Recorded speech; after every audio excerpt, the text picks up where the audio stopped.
Private part पकड़ना rape नहीं। ऐसी भाषा ना बोलें जो पीड़िता को डरा दे।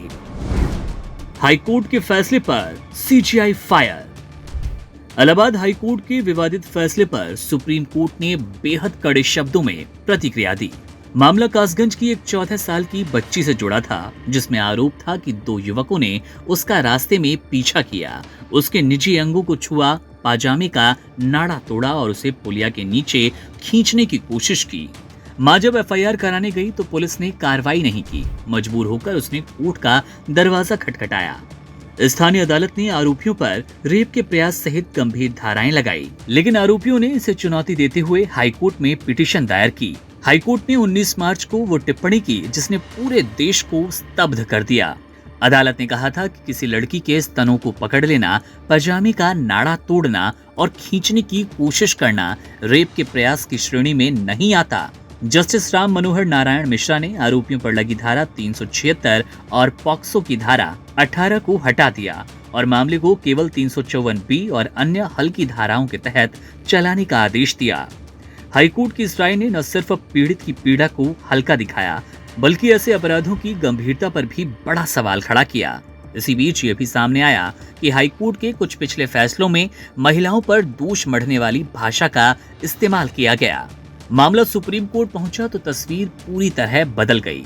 कोर्ट ने हाई कोर्ट की टिप्पणियों को असंवेदनशील, अमानवीय और पीड़ित की गरिमा को चोट पहुंचाने वाला बताया। सीजीआई सूर्यकांत ने तीखी टिप्पणी करते हुए कहा कि ऐसी बातें न्याय प्रणाली में पीड़ितों पर भयावह असर डालती है, उन्हें चुप कराने का दबाव बनाती है और न्याय से दूर ले जाती है। सीजीआई ने साफ शब्दों में कहा वे हाईकोर्ट का आदेश खारिज करेंगे और ट्रायल उसी तरह जारी रहेगा जैसे निचली अदालत ने निर्धारित किया था। सुप्रीम कोर्ट ने संकेत दिया कि वे सभी हाई कोर्ट्स के लिए विशेष गाइडलाइंस जारी करेगा ताकि भविष्य में किसी भी जज द्वारा ऐसी भाषा का प्रयोग न किया जाए जो पीड़ित के सम्मान को ठेस पहुंचाए और अपराध की गंभीरता को कमजोर करे। अदालत ने कहा कि फैसला लिखते समय न्यायाधीशों की संवेदनशीलता सर्वोच्च होनी चाहिए, खासकर तब जब बात महिलाओं और बच्चों के खिलाफ यौन अपराधों से जुड़ी हो।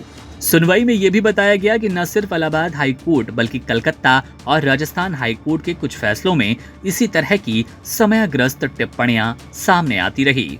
सुप्रीम कोर्ट के रुख ने साफ कर दिया कि न्यायिक भाषा सिर्फ कानूनी नहीं होती, वो समाज के संदेश का हिस्सा बनती है और जब भाषा पीड़ित को दोषी ठहराने वाली हो तो उसे रोकना अदालत का नैतिक और संवैधानिक कर्तव्य है। Subscribe to One India and never miss an update. Download the One India app now.